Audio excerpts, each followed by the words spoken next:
not all hospice providers are created equal. Indeed, hospice organizations may offer similar core services, but there may also be significant differences in staffing, responsiveness, and care quality that can really affect the experiences of patients and families. We've known this for a long time, but less clear is what factors most reliably predict these differences. And that's the subject of a Health Odyssey today. I'm here with Dr. Jiebing Wen, a research assistant professor at the University of Texas at Austin College of Pharmacy. Together with co-authors, she has a new paper in the August issue of Health Affairs. Its title is also one of its main findings, quote, "Hospice acquisitions by certain firms and corporations were associated with reductions in care intensity from 2010 to 2021. This is really fascinating stuff. It affects people's lives in a really fundamental way, and I can't wait to learn more about the research. Dr. Jiebing Wen, welcome to A Health Odyssey. Thank you so much for having me. It's a pleasure to join Health Policy and discuss our study. I would first like to thank our senior author, Dr. Robert Tyler Brown, for his leadership and guidance throughout the project. I'm also deeply grateful to my co-authors, Alexandra Sotov, Doctors Mark Unruh, and David Stevenson for their contributions. Awesome. Let's dive right in. Can you give us a sense of how widespread private equity as well as publicly traded corporations' acquisition of hospice practices are these days? Sure. Acquisitions of hospice practices by private equity firms and publicly traded corporations are substantial and geographically widespread, although these entities do not own the majority of hospice providers. A 2023 study by Dr. Brown and colleagues found that the PE and the PTC acquired hospices were widely distributed across the United States, from coast to coast, from the Midwest to the South. By 2021, an estimate 25% of Medicare hospice beneficiaries received care from PE or PTC-owned hospice agencies. That study provided the foundation for our analysis. Overall, PE and PTC involvement in the hospice sector is no longer marginal. Recent industry reports suggest that interest in hospice acquisitions among PE firms and the PTCs remains strong and has begun to accelerate again following a slowdown in 2023 and early 2024. Hospice transaction volume rebounded substantially in the late 2025, and both PE-backed and public traded providers have continued to pursue acquisitions and geographic expansion.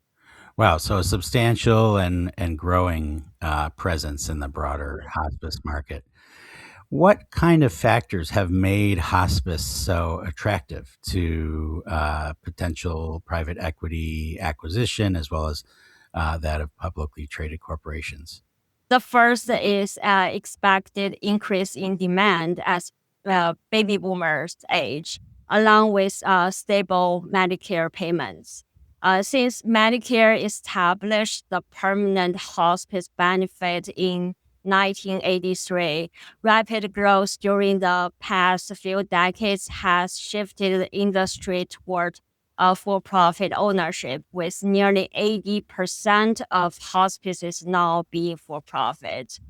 This growth is reflected in the Medicare spending.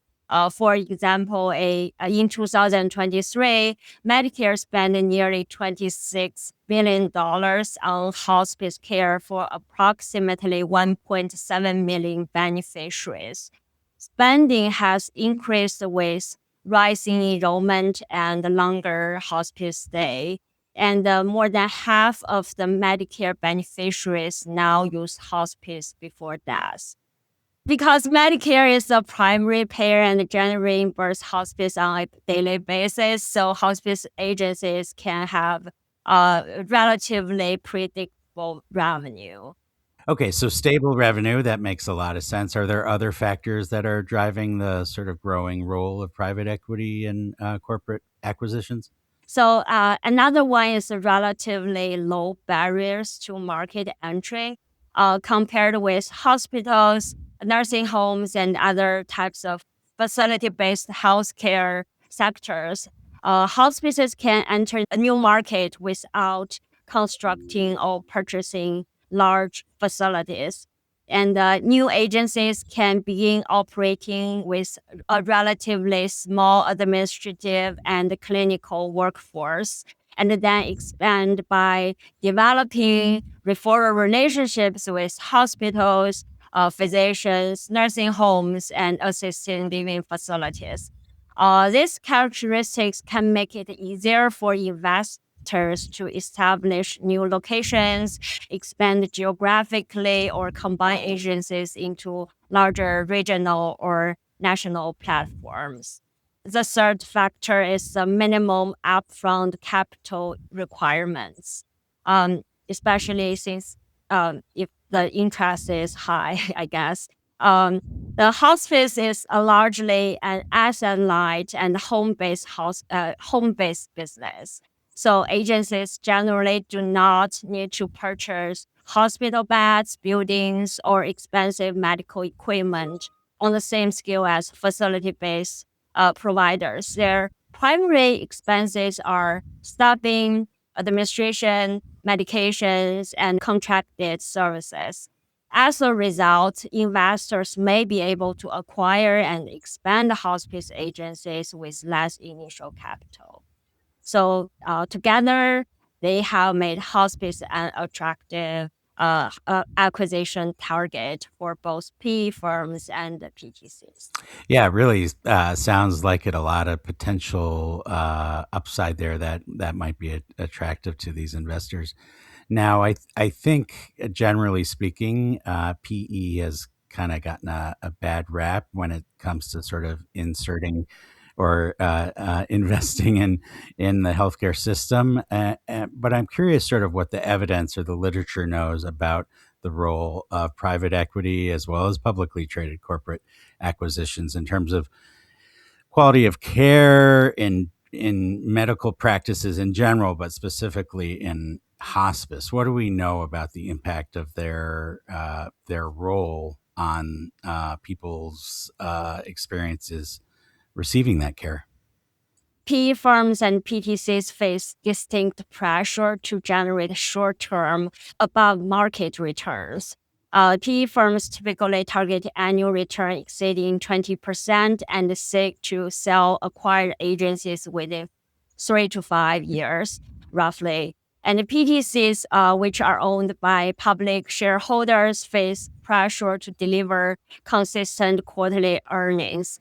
Prior research on nursing homes, hospitals, and hospice agencies suggests that PE and PTC ownership creates strong profit incentives, potentially leading to lower quality, particularly under PE ownership, and higher post-acquisition costs. So they may not lead to lower quality, but may lead to higher costs.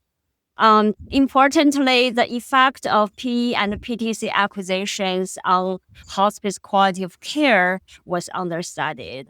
Existing evidence suggests that this ownership model may influence resource allocation, patient mix, care location, and consumer satisfaction. For example, a recent cross-sectional study by Sotov and Dr. Brown and colleagues using 2022 Medicare cost reports found that PE-owned hospices reported the highest profits and the lowest spending on direct patient care, and including nursing labor compared with other ownership types.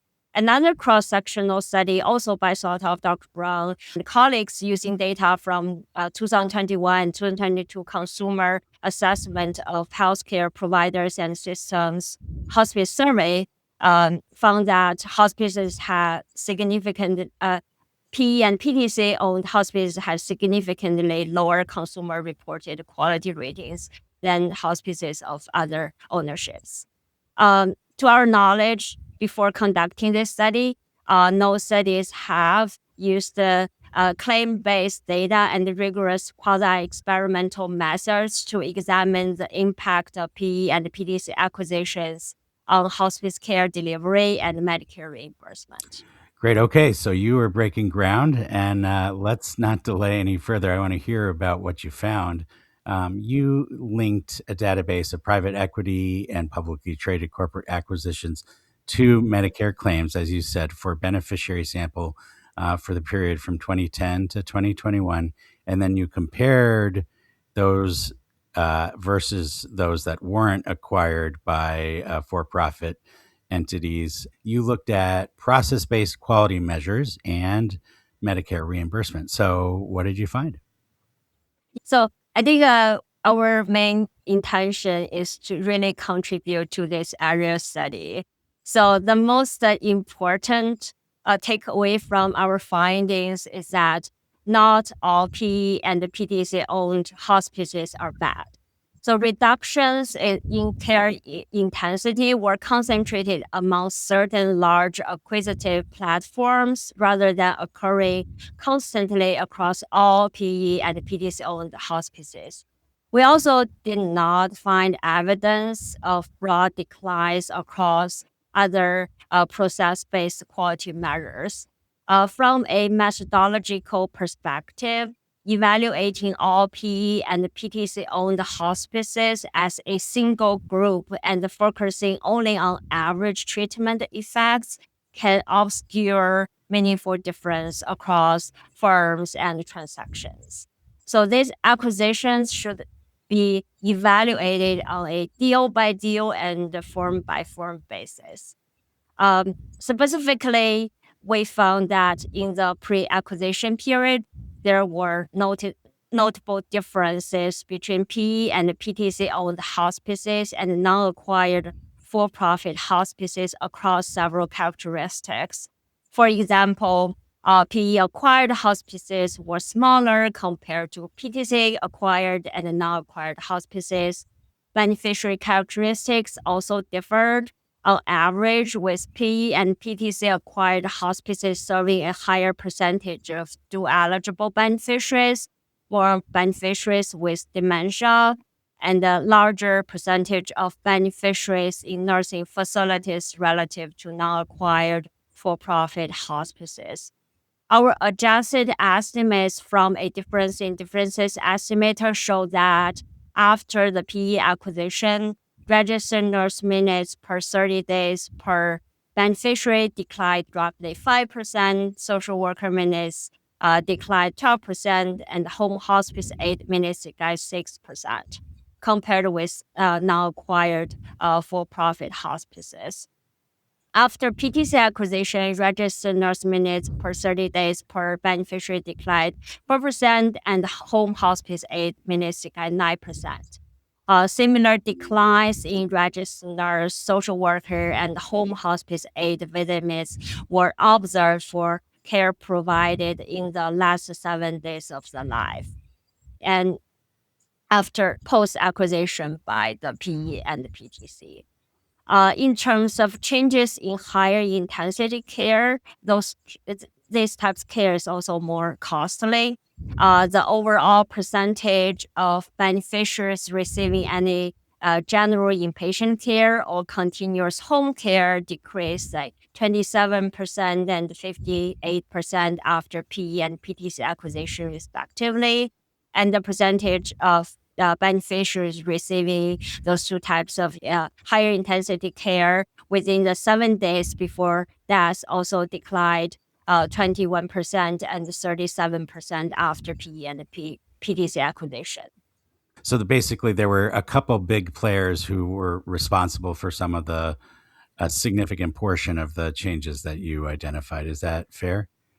Yes, exactly. That's why I said that the takeaway of our study is not every acquired hospice is the same. So there might be some nuances. We did not find significant changes in other measures such as live discharge rates, length of stay, and total Medicare reimbursement for hospice services. And we did examine a broad process-based hospice quality measures. Got it. Okay. Um, Now, one of the key sort of threads running through, I think, some of your findings, correct me if I'm wrong here, is sort of this measure of care intensity. Can you say a little bit about sort of how you measure care intensity? Is it just the number of times a nurse visits a patient, or is there more going on there? Yeah, I like this question because I think that's another of our contributions to measure is to examine the impact on care intensity. So care intensity is important in hospice because the goal of hospice is not to provide more treatment for its own sake. So, but to provide like timely, goal concordant care that relieves symptoms and support patients and families psychologically. So in our study, we measured intensity using registered nurse, social worker, and hospice aide visits per 30 days and during the last 7 days of life, and registered nurse and or social worker visits on at least two of the final 3 days of life, and the use of general inpatient care or continuous home care. These are process based indicators of how much support patients receive, particularly near the end of their life, when symptoms and caregiver needs often intensify. They're not direct measures of outcomes such as symptom relief, caregiver experience, or patient satisfaction, but they can serve as proxies for whether hospices are providing sufficient clinical and psychological support. Reductions in care intensity are therefore not necessarily good or bad on their own. Lower intensity could reflect more efficient, individualized care when patients have fewer needs. However, systematic reductions, especially in nursing, social worker, or higher intensity care near the end of life, may raise concerns about under provision of care when they are not explained by changes in patient needs. Got it. Okay. Well, let's imagine a policymaker, perhaps a state legislator or a member of Congress, reads your paper and they want to act on the findings. Where might they begin? What do you think a policymaker should take away from your work? So, the first place policymakers can begin is by recognizing that PE firms and PTCs and the acquisitions they make are highly heterogeneous. Our findings show that the effects were not uniform across acquired hospices, and instead, reductions in care intensity were concentrated among certain large, highly acquisitive platforms. That's just that we should avoid treating all PE and PTC ownership as the same. Instead, consider oversight on a firm by firm and deal by deal basis. CMS has already taken a major, although broad step. In May 2026, CMS issued a Federal Register notice establishing a 6 month nationwide moratorium on new Medicare hospice enrollments, effective May 13. So during this period, new initial enrollment applications are denied. The moratorium also restricts new hospice practice locations and non-exam changes in majority ownership that require enrollment as new providers. It does not, however, prohibit every hospice acquisition or affect continued participation of existing enrolled hospices. CMS could use this pause not only to address fraud concerns, but also to strengthen ownership transparency and develop a more targeted, risk based approach to oversight. Last but not least, policymakers should consider whether Medicare payment and accountability mechanisms adequately ensure that reimbursement remain aligned with services provided and the quality of care patients actually receive. Thank you, Dr. Jiebing, for taking the time to be with us here today on A Health Odyssey. Oh, thank you again for having me. Absolutely. Thank you so much for taking the time to be with us. Really appreciate it. And to our listeners, if you enjoyed this episode, please recommend it to a friend, leave a review, and of course, tune in next week. Take care, everyone.